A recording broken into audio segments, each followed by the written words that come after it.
Welcome to the DIY Audio Guy YouTube channel. For today's adventure, we're going to do a deep dive into this right here. This is a Kreg Rip Cut. The Rip Cut is a poor man's table saw. You can mount it to any circular saw, and you have a cheap and easy way to make repeated cuts up to 2 feet wide. But stick around to the end and I'll show you a trick that you can use to make cuts of any size. As I said, this is the poor man's table saw. At under $50, you can do anything that a table saw can do. Check the description for an affiliate link. You can support your workpiece on sawhorses or a workbench. I made this table right here with a gap in the top just so I could use it for making cross cuts. For big pieces like plywood and MDF, you can put it on the ground and use some foam insulation or scrap wood to support the material so your blade doesn't hit the ground. The Rip Cut can be configured for right-handed or left-handed use. All you have to do to assemble it is connect the guide arm to the guide rail. You just align those 2 pins and then use the 2 screws included in the box to secure the arm to the rail. Next, you mount the saw to the sled using these 2 set screws right here. Now you need to calibrate the saw. It's a pretty straightforward process. You just mount the sled onto the guide rail. Here, let me turn it upside down so you can see what that looks like from the bottom. Slide it on.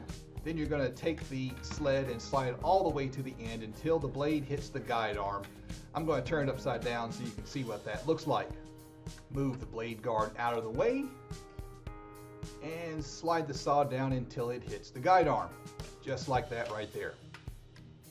Now you lock the sled into position with this lever right here. The saw is zeroed out.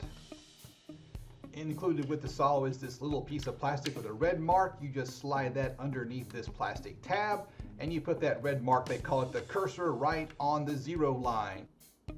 Your jig is calibrated and you are ready to start making sawdust. Oh, by the way, make sure you unplug the saw before you attach it to the sled and zero everything out or make any adjustments. Here's how you make an adjustment.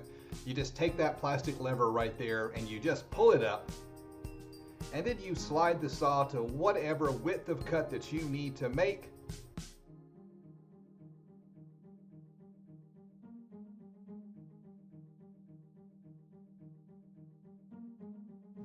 Lock it back down, and you are ready to roll.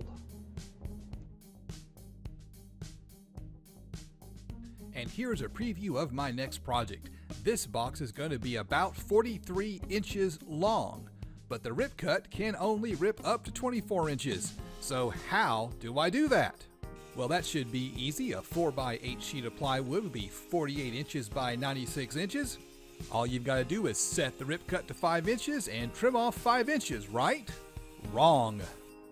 This isn't going to work for 2 reasons. The first reason is that MDF is oftentimes oversized by an inch. And number 2, you have to account for the thickness of the blade, also called the kerf. Bust out your tape measure. Verify the actual length of your sheet goods, whether it's MDF or plywood. Make a mark at your final desired dimensions. Then set the Rip Cut for the appropriate length and back it off 1/16 of an inch to account for the kerf of the blade. The blade should line up with your mark, and all you've got to do is tweak it just a little bit to get the exact precise cut that you need. I built my first ever subwoofer box using this setup right here, and I'm going to use them again for my next big project. So hit the subscribe button so that you don't miss it. And in the meantime, here's a video that you might enjoy. I'm the DIY Audio Guy, and I'll see you on the next adventure.